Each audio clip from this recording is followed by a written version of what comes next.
I was 10, 11, 12, I don't remember, in line for the movies. And there were two guys in line in front of us, like 3 or 4 people in front of us holding hands. And my mother pulled me to her, not my siblings, just me, and looked at my father and said, "They're weird," which just made me look at those guys. And I went, oh, now I get it. I'm weird like they're weird. And I looked at them and I thought, they look happy. They look like they're in love.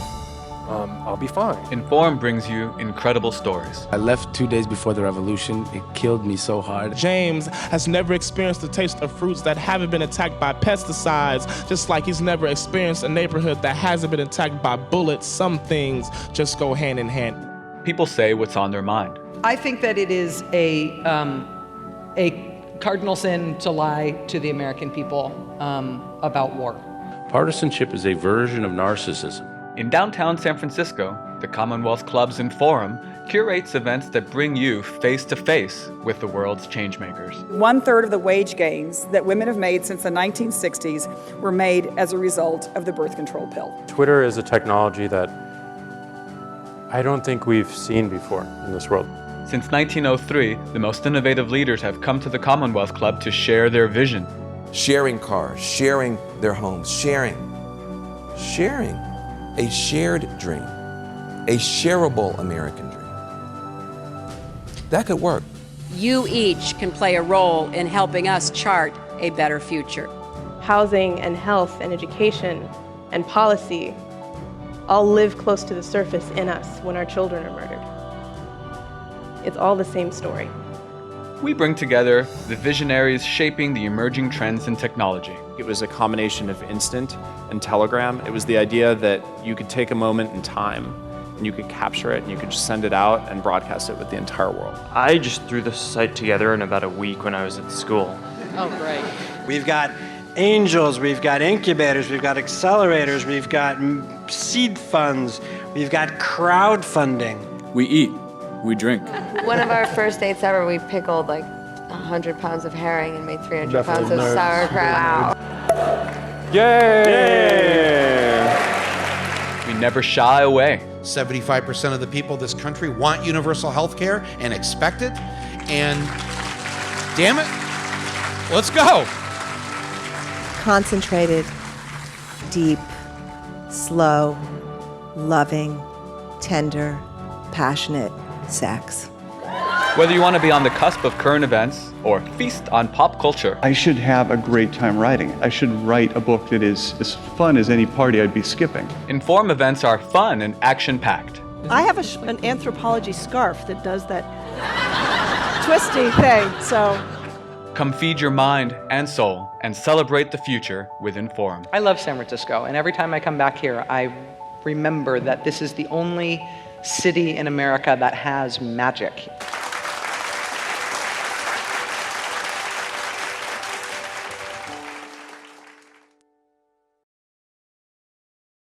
Good evening and welcome to today's virtual program with Inform at the Commonwealth Club.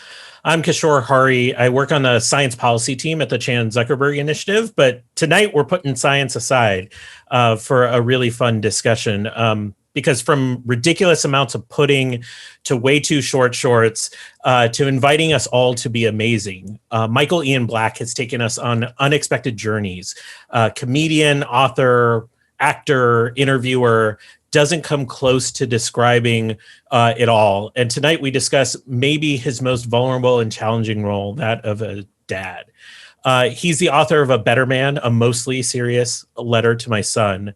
If you would like to ask Michael a question, please do so in the chat if you're watching on YouTube, or in the comments if you're watching on Facebook. But without further ado, let's get started. Michael, welcome to Inform. Well, thank you, Kishore, right? Yeah, I mean, the accent goes up for sure at the end. I just want to note that in that intro video, which brings back a ton of memories because I was at a number of events, Mary Roach holds up what she describes as an anthropology scarf, but that's actually a small intestine.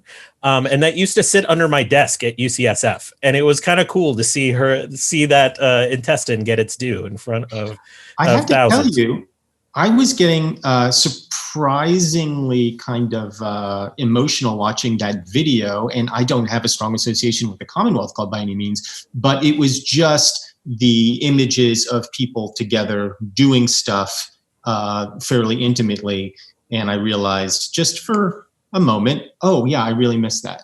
I feel that way seeing you here in my screen, and not for the reason people might expect. It's that I usually see you once a year, and I see you once a year at SF Sketchfest. I'm so used to seeing you perform at our comedy festival, which for my money is the best comedy festival going, and seeing you in front of crowds doing zany things, from like discussing.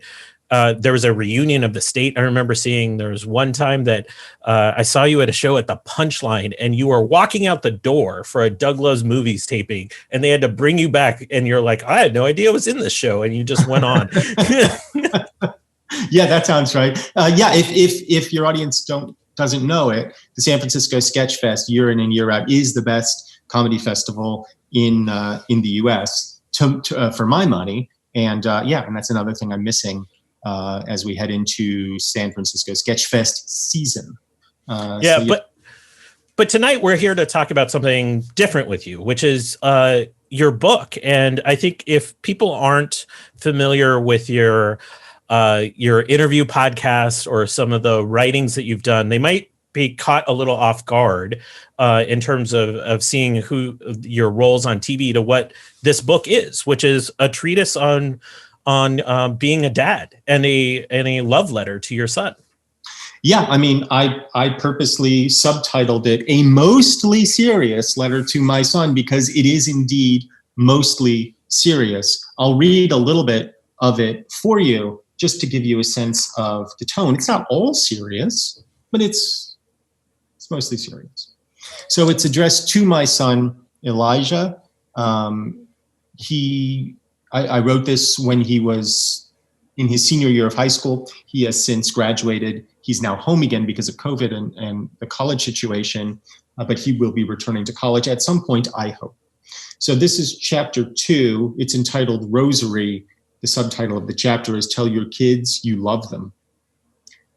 One of my favorite photos of my dad, your grandpa, is also one of the last he ever took.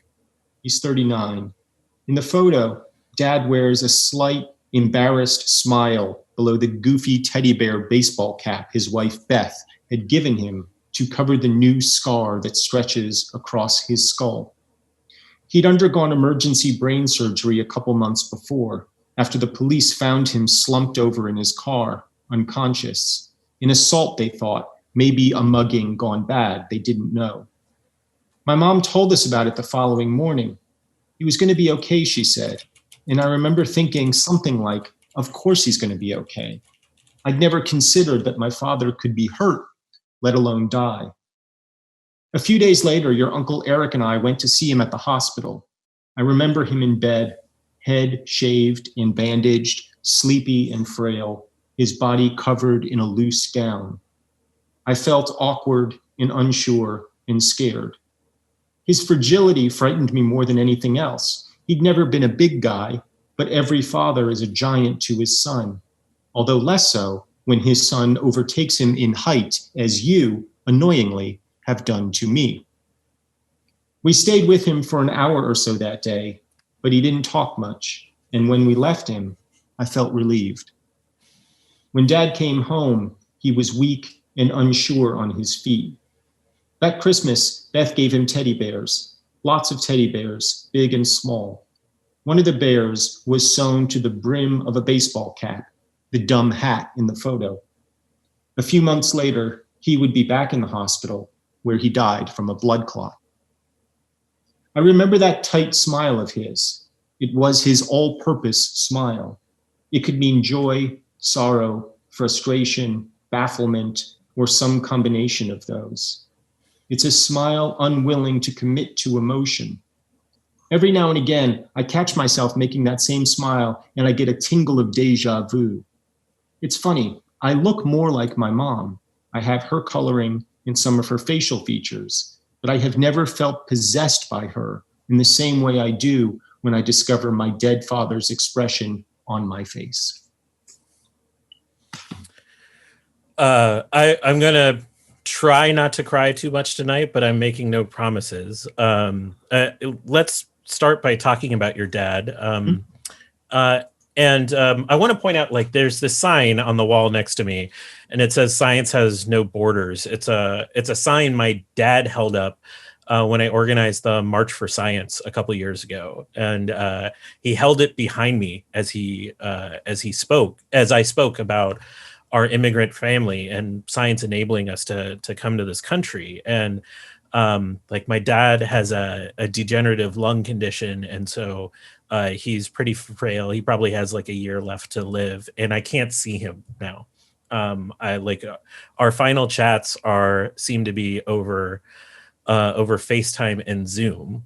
And I was struck by this point in the book soon thereafter that passage where you talk about the number of photos you have of your dad and how few of them there are. I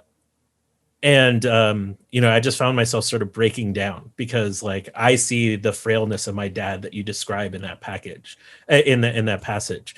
And as you're reflecting on writing to your son, what did it mean to look back and talk about a father that you didn't necessarily have the longest relationship with? I didn't. And obviously, like, through the course of my life, he was 12 when I died. I have never really stopped thinking about him or my relationship to him. What I wish the relationship could have been and where I felt like it was heading. My dad was very, not non-communicative, but wasn't the most communicative guy, particularly with children. He had a hard time really identifying with kids. He was a soft-spoken and gentle guy. He was definitely a product of his time. He grew up in Queens in the 50s and 60s. And all of that came through, particularly in his dealings with the three children. I have an older brother and a younger sister named Susan, who has Down syndrome, which presented its own challenges. This book in particular caused me to really reflect naturally on his parenting, my own parenting. And in a lot of ways, although this is a letter written to my son, I also feel like it's a letter written to my dad. Things I wish he had said to me, things I wish I could say to him, questions that I have, and, the gnawing hollowness that I think anybody who loses a parent young must feel, because there is a space in you that will always be unfulfilled. Yeah, as I was reading this, and I was so struck at the kind of vulnerability that you showed in writing this letter. And it is very apparent that you weren't just writing this to your son, that it was something for yourself and your father and even your grandfather to a certain extent, and your wife and all, just a huge my daughter number of people. Yeah. I was in that mode of thinking about my father. And my father came from not a dissimilar generation than the father that you talked about. They didn't talk about the things that are in this book. My father's whole modus operandi of coming to this country was, I have to get out of India to come to this country to build a life. So I have to put my head down and not talk about everything else and just work hard so my family can thrive. And there were some similarities both in how I describe that to how you describe the situation with your father, and to a lesser extent with your grandfather as well. Do you think it would have been possible for people in your father's generation and my father's generation to write something like this? Sure, I do. I mean, in my father's generation, certainly, because my dad was, he definitely was coming of age as a adult man in the 60s. He and my mom married in 1969. It would have been, eminently possible for him to have embraced the changes that were going on in the culture. As it happens, the changes arrived at his front door when my mom started sleeping with the neighbor lady. And came out as a lesbian and divorced my father. I mean, that was a revolutionary act in our household and, indicative of the revolution that was going on in the country as a whole. So I don't know if my dad was actively fighting the culture. He wasn't countercultural. But I think he was just kind of removed from it. I think he was uncomfortable doing uncomfortable things. And then he was forced to deal with it. Yeah, I think there's like a certain level of emotion that you talk about in this book. Like I've seen my dad cry twice in my life, and they were intense moments that I don't necessarily want to recall. It was not something that was necessarily available. But you talk about emotion in the context of your son and showing that vulnerability throughout this book, of wanting to show that. As much as I understand what you're saying about like, maybe he had the capacity to write this, there still seems to be like a difference in what you sort of took on here versus what was sort of modeled by I just mean theoretically, generationally, yes, it could have happened. From a personality point of view, no, it couldn't have happened. And I will say, I talk about emotional availability and vulnerability a lot in this book. And I want to be clear, I have a hard time taking my own advice, embracing my own words. I'm still very much a product of the culture, and it's a culture that is certainly more progressive than my father's culture, at least, where I grew up and in the situation that I grew up. But those, has my son seen me cry? I'm not sure he has. I talk about when my mom died a few years ago, 3 years ago now, and how I really wanted to be present in the mourning process for her. And I couldn't get there, during the 3 days of Shiva and the memorial and all of that. And it really wasn't until I was alone in my hotel room and drinking, which I rarely do, that I kind of uncorked myself. And I hated that. I hated that I it's not that I wanted to be emotive. It's not that I wanted to do sort of performative gnashing of teeth or anything. It's that I wanted to just be in touch with whatever was happening, and whatever was happening to me still felt inaccessible. I still felt numb, which maybe just is what was going on. The early part of the book that really resonated with me was you were talking about being on one of those VH1 recap shows, like I Love the 80s or something like that. Mm-hmm. And you talked about like this kind of perfected, deadpan, sarcastic way that you had, and how you use that to hide like the anger that was kind of seething beneath the surface, which describes basically how I developed a sense of humor. Like going back to the high school, like I used it as a defense mechanism. Can you talk about that? Because it struck me as, again, like not a dissimilar thing than what you were just talking about with grief, of having access to those emotions. My own experience is similar to yours. I mean, I developed a sense of humor as a defense mechanism. I wasn't a big kid. I was young for my grade. I had skipped a grade, and I was already on the young side. So all the boys were much bigger than me. And, I wasn't like them in a lot of ways. I mean, I wasn't a jock, which, was really rewarded in my New Jersey 1980s upbringing. I wanted to be an actor. Like nobody wanted to be an actor. Like, what is that? Like, that's just nonsensical where I came from. And the way I spoke and the way I carried myself, it was easy to pigeonhole me as gay, as whatever. Gay was the kind of all-purpose insult in the 80s, but it could literally mean gay, or it could just mean something other than. And so I developed a sense of humor. But my story and your story and what I think so many men go through is indicative of what I think of as the two sort of acceptable emotional responses for guys, which are anger or withdrawal. And that sense of humor is really, it's a way of withdrawing. It's a way of detaching yourself from the world and, sort of throwing the world back at whatever target you're intending. And I made a lot of money doing that. Like, I started to make a pretty good living being withdrawn and sarcastic and deadpan and dry. And I got quite good at it, I think. But what ended up happening is that it began to feel more and more like a prison, because it was no longer reflective of who I was or who I wanted to be, more especially because I was married, my wife was pregnant with our son.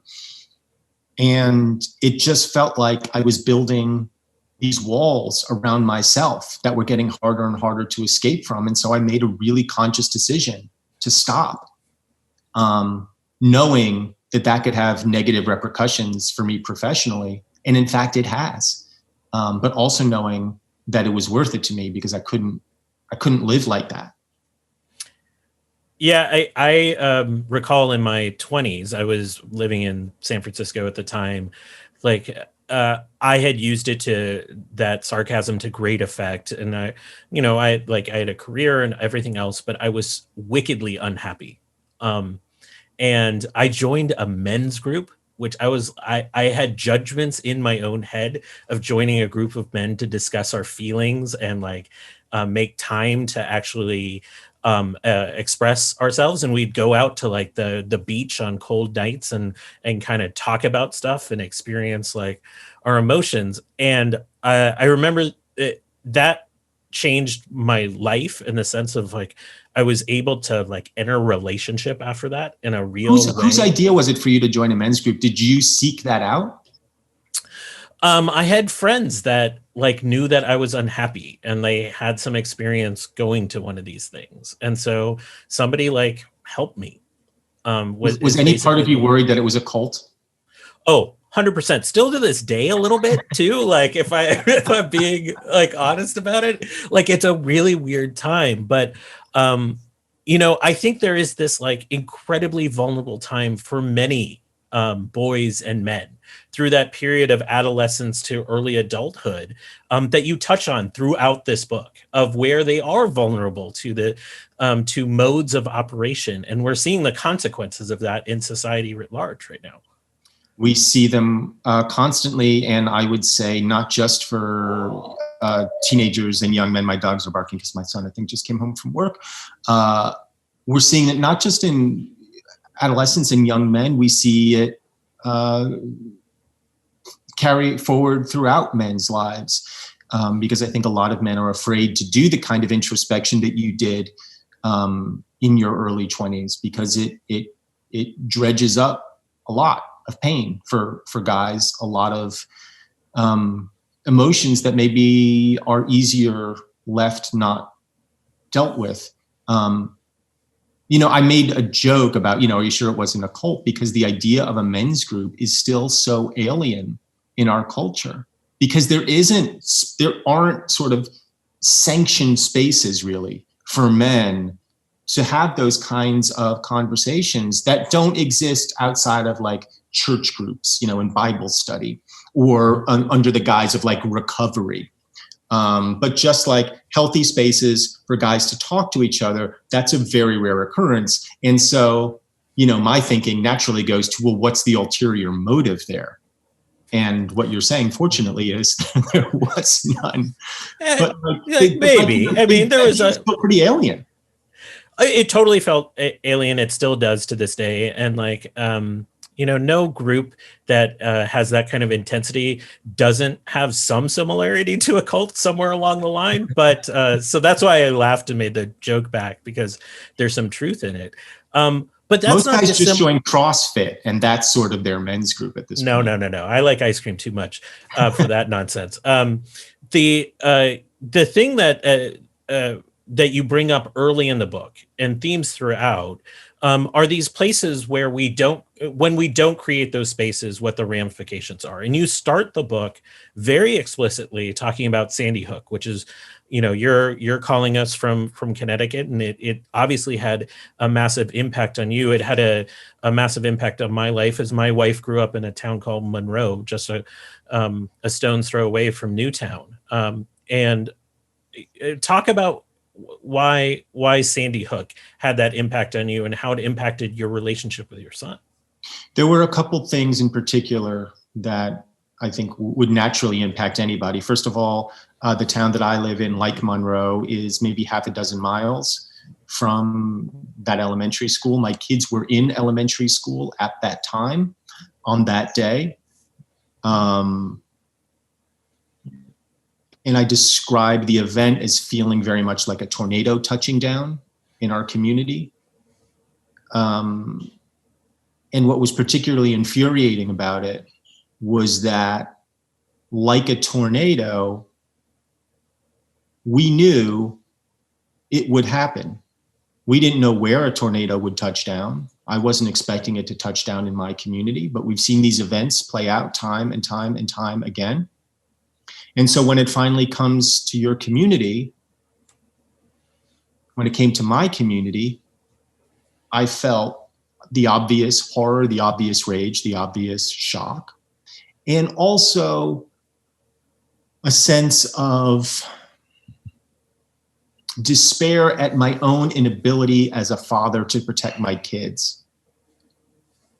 And maybe that was the first time, because they were still young, that I felt like there's only so much any of us can do as parents to keep our children safe. Even in the best of circumstances, your children are going to necessarily lead lives that are further from your arm's reach. And your limits as a parent and as a father and as a man are therefore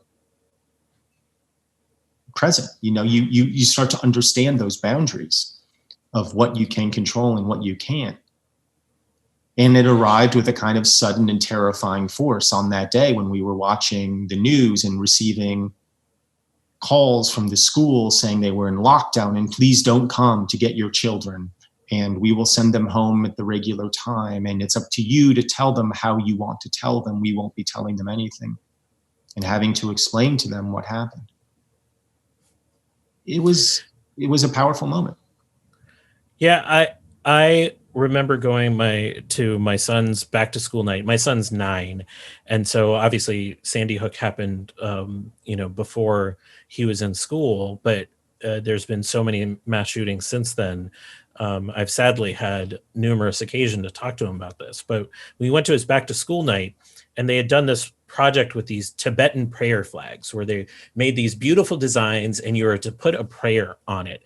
That you wanted for, I think it was either like the people of San Francisco or just for humanity itself. And he wrote, I want people not to use guns on each other. And it was in this like kind of innocent second grade kind of way. And it broke my heart to see him process that. But I leveraged that. I used that to actually get him into activism. This is his first march. I don't know if you could see. This was at the March for Our Lives, and he made his own protest sign while I made one that said more science, less violence. He made one that said baseball, not guns, which has been his unofficial motto now through life.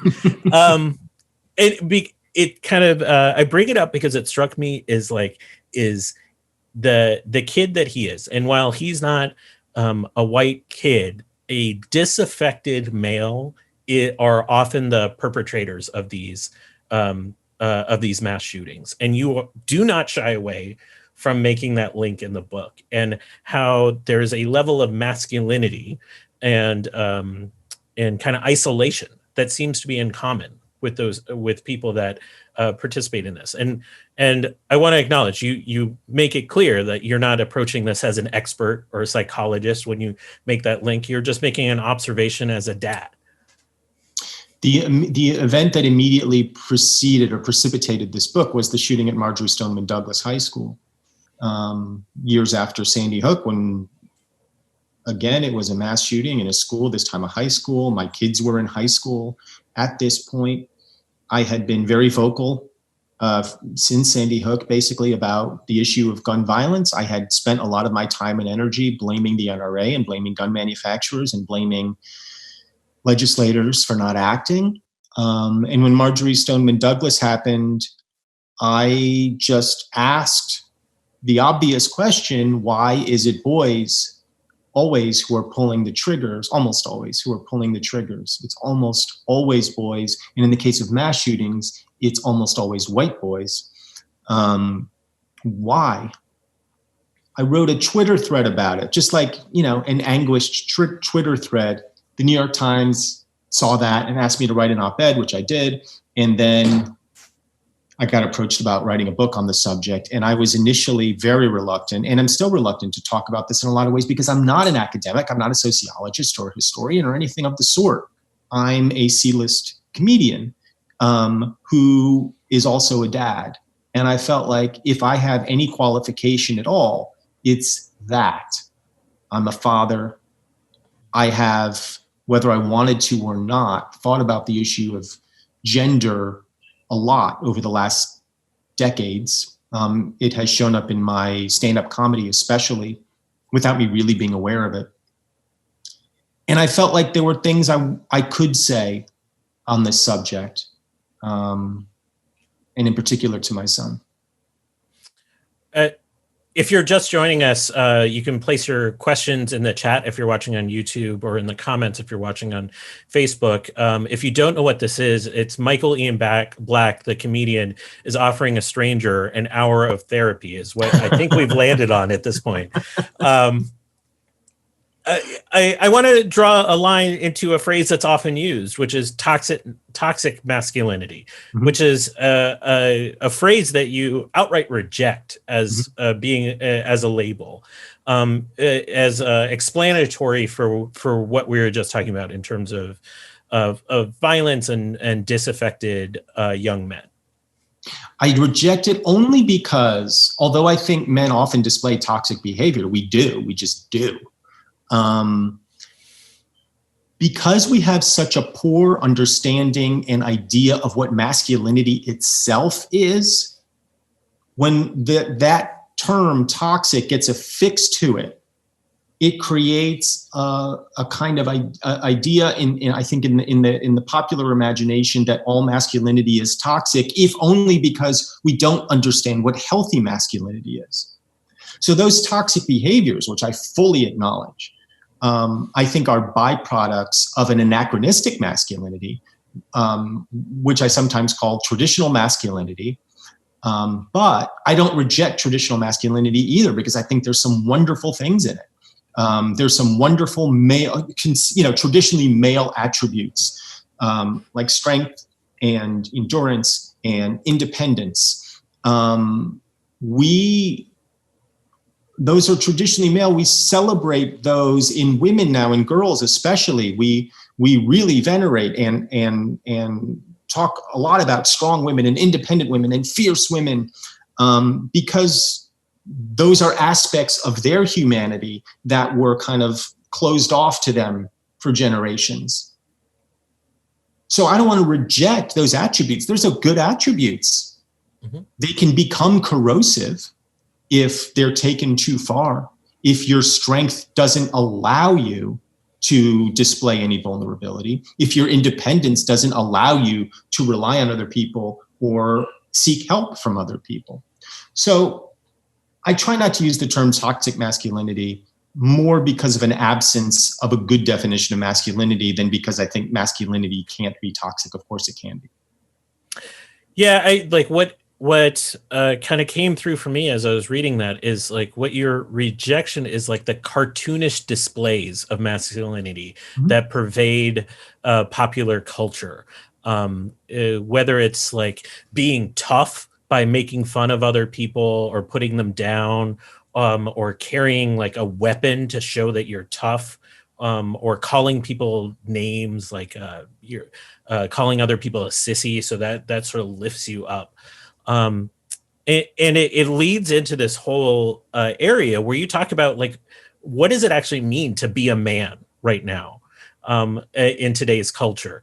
Because those cartoonish displays, like I think reasonable men can point to them and like, that's not what I want to be.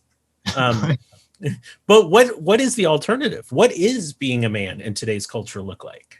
It's a confusing time because men are presented with paradoxical messaging about what we should be and how we should be. On one hand, we are expected to be protectors and providers. We are expected to be the first one down the stairs when something goes bump in the night.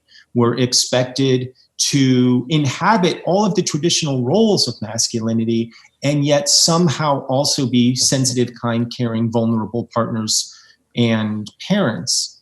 So I'm here to tell you that you can do something different, because I think I have an agreement with my wife that she has who goes downstairs? Yeah, she's the first one downstairs. I have to take care of any spiders, but outside of that, like she's the one that's actually scary. I'm the one that like.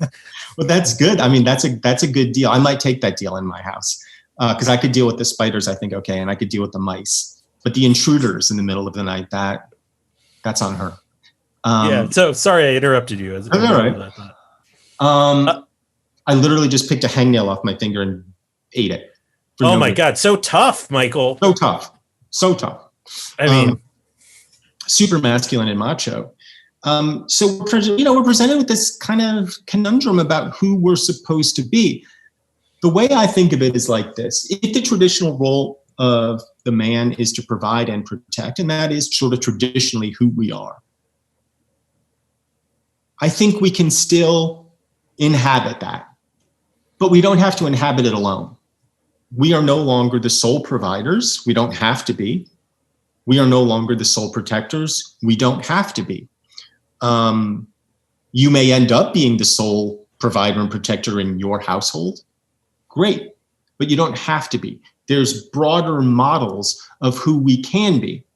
Now, because women have sort of made great strides and inroads into those roles, provide and protect, a lot of guys, because they're worried about being seen as feminine or being seen as sissies, they've retreated into cartoonish variations of that, where they have to be the super provider and the super protector in order to sort of boost their own masculinity. And it's silly and it's anachronistic and it's a dead end road. And that's where I feel like the notions of like toxic masculinity really come to the fore, is when you feel as a guy that you're crowded into this corner of masculinity that you can't get out of. All I'm saying is you can. Like you can, I think of it pragmatically. You know, the economy today isn't about brawn anymore. It hasn't been for 50, 60 years, maybe more. The jobs that are coming along are about collaboration, or about using your brain instead of your muscles. And we need men who can work with other people and think with other people. That's from a purely pragmatic point of view. From just a emotional and human point of view, I think the way to approach it is to think about, if you're invested in traditional masculinity, is to really consider how strong you have to be vulnerable. Like there's a lot of strength that's required in saying to somebody, I'm hurt, I need help, I'm giving you my love, and even more challenging for, I think, a lot of guys, I'm accepting your love. Because in doing that, what you're doing is you're having to remove these prison walls that I constructed for myself, as I described earlier, and that I think a lot of guys construct for themselves, because it feels safe in there, but it's keeping you encaged. Yeah, the picture you paint is one of learning and exploration and identification, because we don't have these models in culture that are dominant right now for what masculinity can look like. And it reminds me of a quote in the book that refers to parenting and how we need to parent right now in the context of this. And the quote goes, maybe the last job of parenting is surrendering the lead and letting our kids guide us forward. We're going to need the help, which is how I feel right now when it comes to teaching my son anything about being masculine. So like outside of how to safely catch and release a spider, I'm figuring this out. So how do we balance that idea of being humble and learning with our kids and from our kids, but not abdicating our responsibility as a parent in this, because they are kids. Oh yeah. And when I say like, our final job as parents, I don't mean when they're 9 or 11 and being like, yeah, you take the lead, dude, you go, you just go. This is yours. Here are the keys. Here's the codes. Take care of the mortgage, buddy. It's on you. I definitely don't mean at that age, but I do think that the sort of transfer of power happens very gradually into their adulthood. And I guess the way to do it, what I'm learning as a parent, and believe me, I don't have all the answers or even most of them, is that the critical skill with parenting is listening and hearing your kids. And it starts really early. It starts when we have a kid and we subconsciously want that kid to be a certain person, whether it's just reflecting our own values, whatever it is. We steer our kids in a certain way. We can't help it. We're parents. That's what we do. But what I have found, and I think every parent finds, is that your kids will tell you who they are, and they will tell you what they need, and they will tell you where they want to go. And it's incumbent upon us to listen and to, at times, let them lead. It doesn't mean we let them lead us to the amusement park instead of going to school, which is what my kids would have liked most of the time. But it means on a more fundamental level, I think, like kind of just listening to what they're telling us about who they are. It's not always easy to do, I think, because sometimes what they want conflicts with who we want them to be. Oh, for sure. And also, they're kids. Like, they don't know what they want. I'm 42. I don't know what I want. Like, there is some aspect of that exploration that is finding that balance between guiding and parenting and allowing them to explore on their own. It does oftentimes occur to me as like teaching them how to ride the bike. Like, there's like core concepts that I want my son to walk away with from my time with him. Kindness, empathy, a sense of purpose in the world. But those are also things I don't necessarily have control over. He has to drive those. And then the other things that surround that, well, that's for him to steer the bike into. I tortured the heck out of that metaphor. So I liked it. I'm glad. That's right. And I'm not advocating like a kind of touchy-feely, you lead the way parenting. I think you said, welcome to Free Ranging Your Children with Michael Ian Black. Yeah, that's not me. Like, I had like a firm hand in my kids' upbringing, but I also understood very quickly that they were only going to be led so far. Like, they are their own people from, the moment go. And it's important to have that dialogue with them.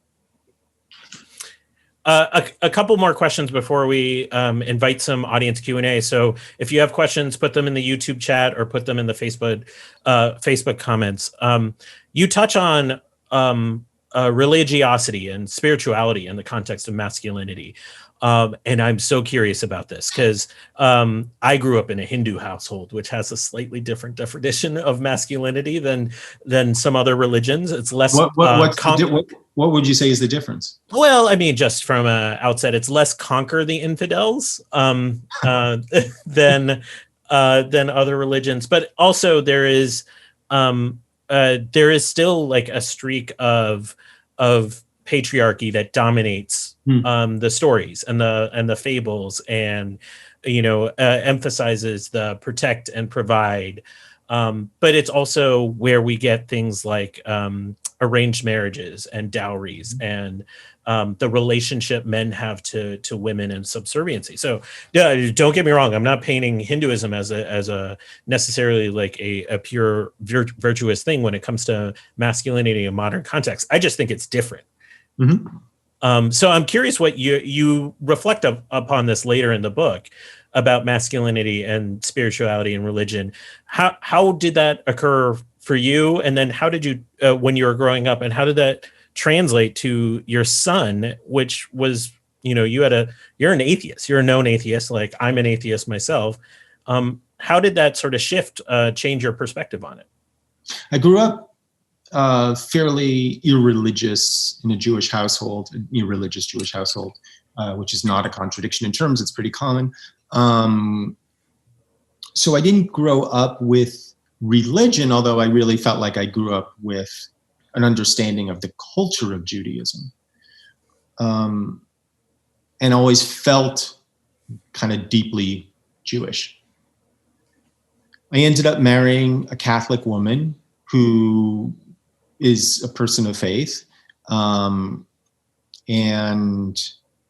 I felt unsettled by her wanting to raise the kids in the Catholic tradition. I was never fully comfortable with it, but didn't strenuously object because I felt like it was more important to her that they have some religious training than it was difficult for me. So, it was like, this is more important to you than to me. So they did.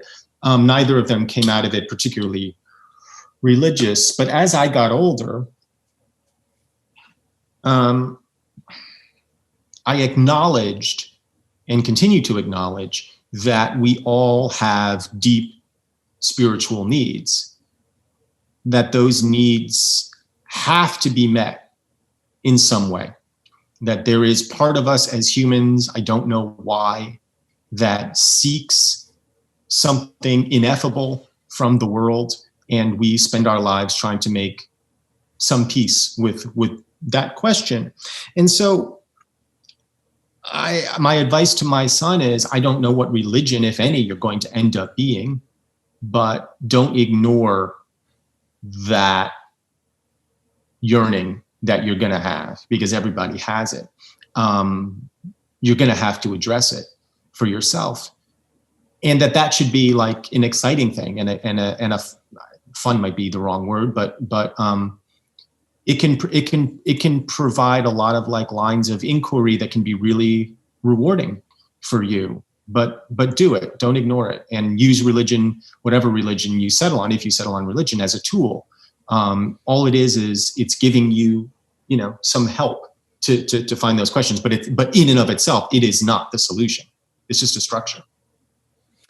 I'm curious how writing this for your son has impacted your relationship, if at all, with your daughter. Uh-oh, that's too long of a sigh. She's 17. Mm-hmm. And fully 17. I adore both of my kids very much. I just adore them. And I wouldn't say that the book directly had an impact on my relationship with my daughter, but specifically, but a lot of what I've been going through in writing the book has, I think, made me more conscious of my relationship with both of them in general, and the way I try to deal with them and speak with them and listen to them. I think I've gotten better at listening since I started writing this book. And sometimes the message is, Dad, get out of my face. And I'm like trying to learn how to respect that. Yeah. I think a lot of those conversations are forthcoming. I think we made the choice a long time ago to stop with the one child, so that we constantly outnumber him. And that's proven effective, but I also find myself in recent times sort of missing the experience of what that would have been with another sibling or a daughter, because I feel like I've garnered so much from parenting my son, for myself, not for him. Oh yeah, no, parenting should always be primarily a selfish act. Don't misunderstand me. It's primarily and should be about what you get out of it. Yes, I mean, wait, I thought that's what isn't this No, like? that's the message of the book. The message of the book is you get a book advance when you have a kid. Like that's the goal.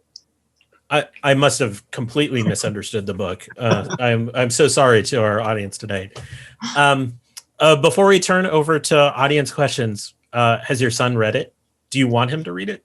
He has started reading it. It was sitting on his nightstand table for about 4 months. I like the idea that he starts reading and he's like, boring. It's like kind of tossed aside. Basically been his reaction at this point. He doesn't love it. And I think, he's like, it's not you, it's like your writer voice. It's not the way you talk to me. And that's true to a certain extent. But I also think it's probably difficult for a 19-year-old to read a very kind of vulnerable book from his dad. I think that's probably not that easy to do. So, he has agreed that it will be one of the first books he reads after I die. Mm-hmm. Let's go to some audience questions. So Lynn asks, what are some portrayals of masculinity in our culture that you like?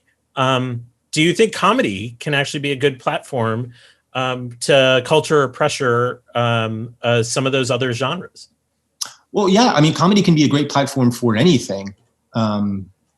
Comedy is a very pliable medium, as evidenced by my hilarity here tonight. I mean, it's been nothing but a laugh fest here tonight.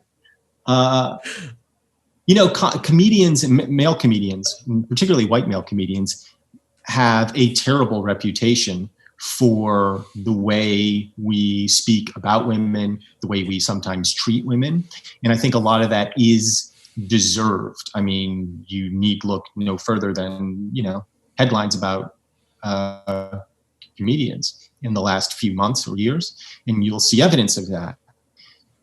But then I think about somebody like Richard Pryor, who was so flawed as a guy,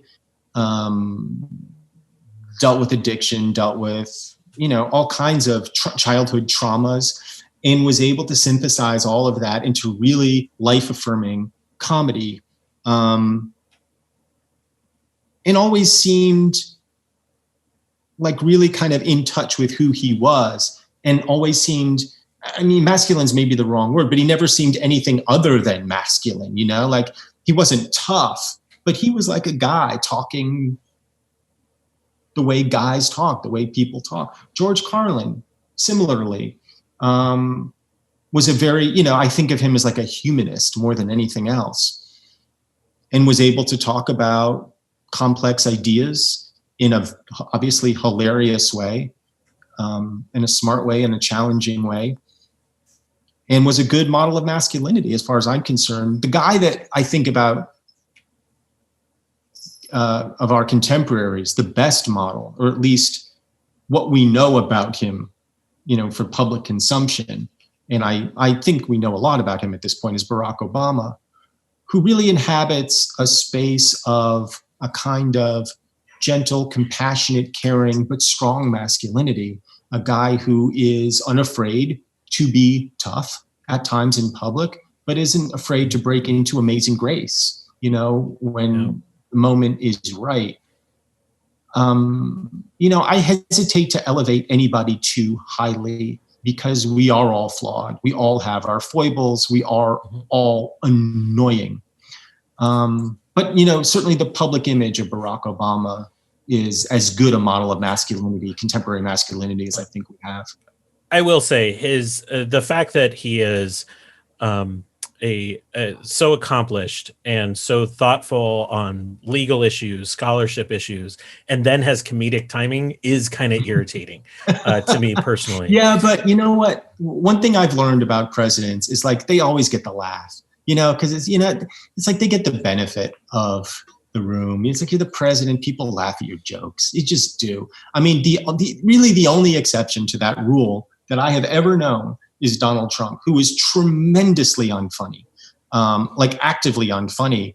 That speaks to a whole other thing, which there's no reason to get into. But every other president, I feel like George W. Bush got laughs. He had his big laugh line was, I'm standing here before you to prove that even a C student can become president, something like that, which I actually quote in the book. Big laugh.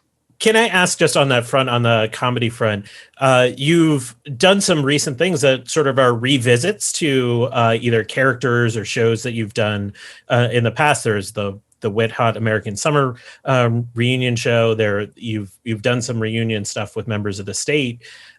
Is that something that you are still actively thinking about, or is this are you entering kind of a new phase? Because from what I'm reading in this book, it feels like a different phase of your comedy seems to be coming through.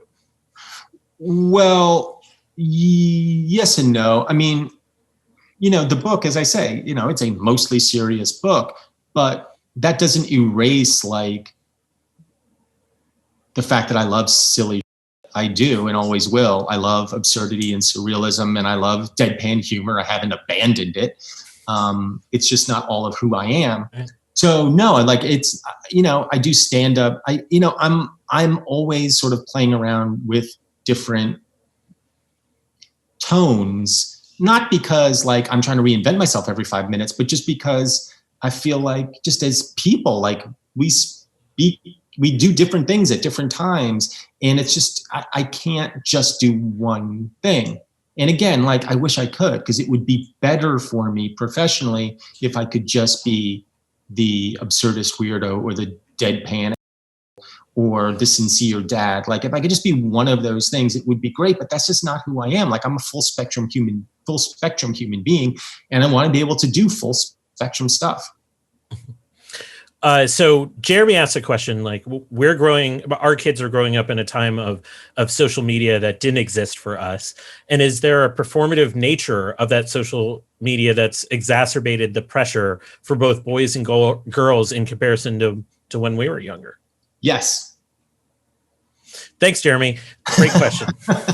Well, yeah, I mean, I worry about it most acutely with my daughter and with young girls who, I think are even more maybe image conscious and body conscious than my generation was. I mean, I think we see some sort of pushback. We're seeing some indications from like commercials and television shows that you don't have to be one body type or one skin tone or one anything. Like we're seeing that.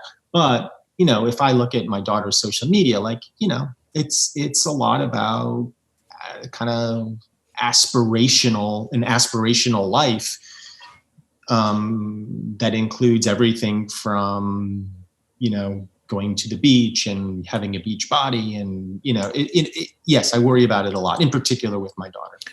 Do you think they have a healthier relationship to it than we do in some sets? Yeah. Yes, if only because they grew up with it. And, I think kids are pretty plastic, they're pretty adaptable. And I think they're coming of age at a time where this is their language. So I think hopefully they have a more innate understanding of it and hopefully a better relationship with it. Mark asks regarding police brutality. So get ready for a laugher here. What do you think is of the root cause of so many police officers, who are oftentimes white men, who commit acts of violence towards people of color? Where does this hate and anger come from? Okay, so I would absolutely defer on answering that question with any sort of authoritative voice. I'm not a historian. I don't know the history of policing in this country other than this sort of sketchy stuff, that not sketchy in the sense of untrustable, but sketchy in my own understanding of it, is that the police force arose out of, catching slaves and the history, I think what we see in the police force is an exaggeration of what we see in the culture more broadly. The culture continues to be a white patriarchy.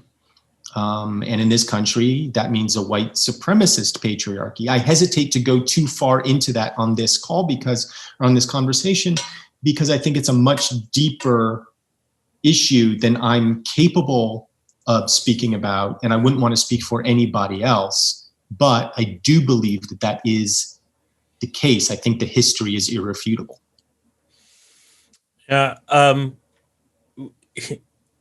this has not been a bowl of laughs. It wasn't intended to be, but is there something that's helping you get through this insane year? Is there something that's making you laugh? Is there something that you're finding joy in? Well, I mean, I'm tremendously lucky. I mean, I have a family that, you know, we heard you. You live in Connecticut. We get it. You're pretty lucky. Of Connecticut. Well, you know, Connecticut had a terrible time of it for a little while, but I live in the woods, and, you know, pre-COVID, our biggest worry was Lyme disease. It remains a concern. I'm lucky. I have a family. I'm not destitute. You know, although my industry is shut down, I had some savings. I've been able to live off of those. I have creative outlets. I have projects that keep me busy. I have very funny friends. You know, I'm incredibly fortunate, and I know that, and, you know, I'm really thankful for it.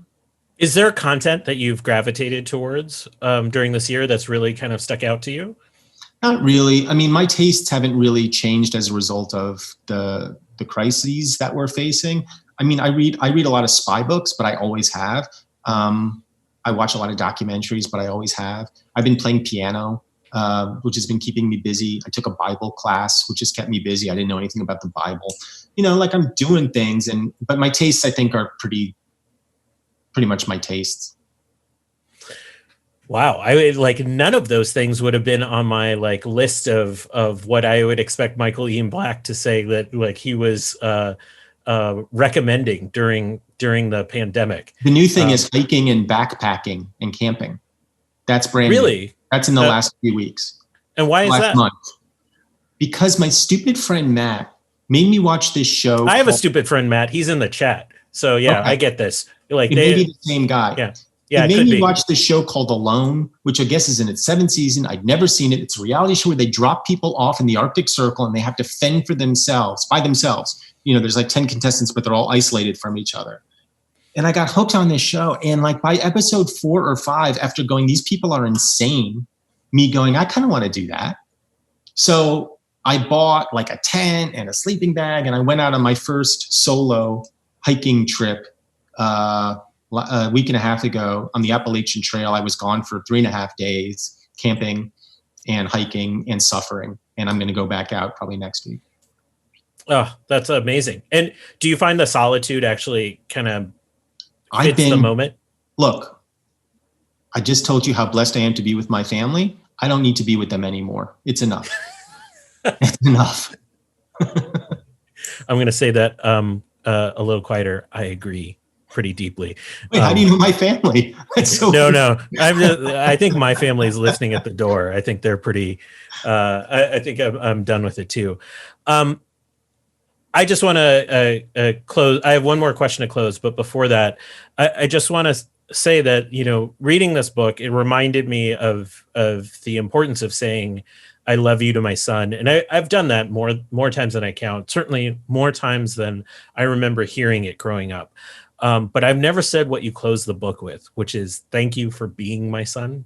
And there is something just really beautiful about that, that I'm going to wait for the right moment, but I'm definitely feel inspired to say to my son. We have a tradition here at Inforum, closing with one question, which is, what is your 60-second idea to change the world?